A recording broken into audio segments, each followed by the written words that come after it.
Hey guys, so welcome back to another video. So मैंने कल ही बोला था कि कल से मतलब आज से डेली स्टडी अपडेट्स के वीडियो आएंगे। बट आज भी मेरी कुछ ज़्यादा पढ़ाई नहीं हुई बिकॉज ऑफ मतलब कुछ प्रॉब्लम्स थी, तो उस वजह से। बट फिर भी मैंने थोड़ा बहुत जो किया है, मेरे पास थोड़ा बहुत जो है आपको बताने के लिए, वो मैं आपको बता देती हूँ।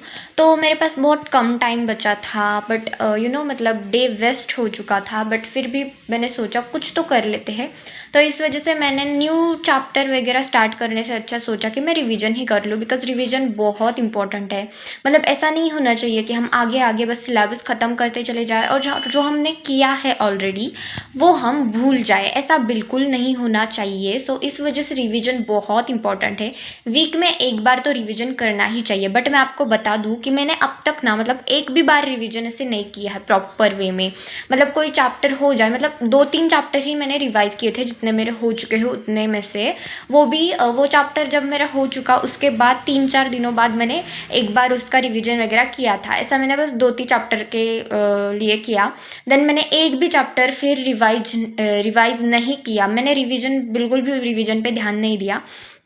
और अभी ना मैं मतलब क्या कर रही हूँ पता है आपको? आपको एक बात बता, तो बहुत सी कमेंट्स भी आ रही थी कि कुछ भी नहीं हो, ये बार बार आप लोग कुछ भी नहीं हुआ ऐसा क्यों बोलते हो? मतलब मुझे तो समझ ही नहीं आ रहा है। मतलब देखो, अगर आप ऐसा बोलते ही रहोगे तो इसमें ही आप हमारे सारे बचे हुए 6 मंथ्स चले जाएंगे। इससे अच्छा, आप ऐसा बोलने से अच्छा ले लो फर्स्ट चैप्टर रोटेशनल डायनेमिक्स करना स्टार्ट कर दो, लॉजिक्स ले लो, देन केमिस्ट्री का कौन सा है सॉलिड स्टेट्स कर दो स्टार्ट। एटलीस्ट वो एक चैप्टर 1 महीना करते रहो, 1 महीने बाद एक तो चैप्टर कंप्लीट होगा। और इससे अलावा मतलब अगर आप ऐसे ही बोलते रहोगे कि कुछ हुआ नहीं, कुछ हुआ नहीं, क्या करूँ क्या करूँ, कहाँ से स्टार्ट करूँ कहाँ से स्टार्ट करूँ, तो 1 महीना ऐसे ही निकला जाएगा और उसमें एक भी चैप्टर नहीं हुआ होगा। इससे अच्छा कि 1 महीने में आपका तीनों का एक एक चैप्टर तो हो जाएगा। मतलब मैं हमेशा बोलती हूँ कि कुछ ना होने से अच्छा है कि कुछ तो हो जाए। मतलब ना एग्जाम तक आपका सारा सिलेबस पूरा नहीं होगा मैं बोलती हूँ, बट 50% हुआ होगा। उसके ऊपर भी तो आप कुछ एग्जाम में लिख के तो आओगे, पास तो होगे ना एटलीस्ट बोर्ड में। तो सीईटी का तो सेकंड अटेम्प्ट है, फिर अगर आप फर्स्ट अटेम्प्ट में नहीं कर पाए तो ठीक है। तो इस वजह से आप ना स्टार्ट कर दो, मैं बोल रही हूँ स्टार्ट कर दो। एक बार स्टार्ट कर दिया ना तो फिर आगे अपने आप हो जाता है। तो देखो मैंने क्या किया, ये केमिकल काइनेटिक्स का रिवीजन किया, देन मैंने हैलोजन डेरिवेटिव्स का रिवीजन भी किया। वो मैंने बस रिएक्शंस रिवाइज किए एंड बोर्ड क्वेश्चंस मैंने प्रैक्टिस किए, बोर्ड क्वेश्चंस की रिवीजन की। एंड हैलोजन डेरिवेटिव्स के भी मैंने मतलब जस्ट डेरिवेटिव्स, बोर्ड के डेफिनेशंस, मतलब जो मैंने नोट्स निकाले हुए हैं उसको रिवाइज किया। एंड मैंने रिवाइज किया रोटेशनल डायनामिक्स के सारे नोट्स। अब इसमें भी एक सवाल आया था कि बोर्ड्स एंड सीईटी को कैसे मैनेज करें, बोर्ड्स के लिए क्या करें। तो देखो, अगर आप सीईटी का पढ़ाई कर रहे हो तो कैसे कर रहे हो? उस सीईटी का पढ़ाई करने के लिए, सीईटी के क्वेश्चन सॉल्व करने के लिए पहले आपको बोर्ड्स को तो पढ़ना ही होगा। अगर आप बोर्ड्स पढ़े बिना सीईटी का करने जा रहे हो तो आपको सीईटी का भी नहीं आएगा एंड बोर्ड्स का भी नहीं आएगा। तो मैं तो मतलब सबसे पहले बोर्ड्स ही क्लियर कर रही थी। मतलब अगर मैं रोटेशनल डायनामिक्स कर रही हूँ तो मैं जब उस चैप्टर को पूरा थ्योरी पार्ट करूँगी तो मैं उसके नोट्स लर्न करूँगी। नोट्स में क्या आएगा, उसके सारे डेफिनेशंस आएंगे, सारे डेरिवेशंस आएंगे। देन मैं सारे इन टेक्स्ट न्यूमेरिकल्स करूँगी, जो मतलब टेक्स्ट बुक में दिए हुए न्यूमेरिकल्स, एक्सरसाइज में से न्यूमेरिकल। तो यहाँ पे हमारे सारा बोर्ड का तो हो ही चुका। मतलब definitions, derivatives, in text numericals and exercise के न्यूमेरिकल्स तो हो गया बोर्ड्स। एंड प्लस मैं बोर्ड्स के पीवाईक्यूज भी करती हूँ एंड देन उसके बाद मैं सीईटी के पीवाईक्यूज करती हूँ। एंड इस वजह से मुझे सीईटी के पीवाईक्यूज फिर सॉल्व करना इजी भी हो जाता है मतलब मेरे लिए।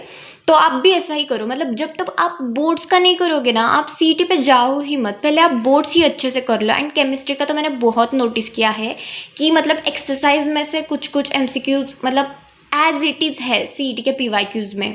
बोर्ड टेक्स्ट बुक्स में ऐसी कोई मतलब लाइन होती है इंपॉर्टेंट कि कुछ दिया है रिएक्शन के बारे में वगैरह कुछ, तो वो एज इट इज़ लाइन आई है एमसीक्यू में, मतलब पीवाईक्यूज में। तो हमें ना बोर्ड्स पहले अच्छा कर लेना है, बोर्ड्स के अकॉर्डिंग। मतलब उस चैप्टर को करो, उसके थेरी पार्ट, उसके सारे definitions, derivatives, in text questions, exercise questions, then boards PYQs. And then उसके बाद आपको सीईटी के लिए फॉर्मूला शीट अलग से निकालनी है। बट अब सीईटी के लिए नहीं बोलेंगे बिकॉज बोर्ड्स में भी न्यूमेरिकल्स आते हैं, तो बोर्ड्स के लिए भी वो फॉर्मूला शीट हमें यूज़ करनी ही है।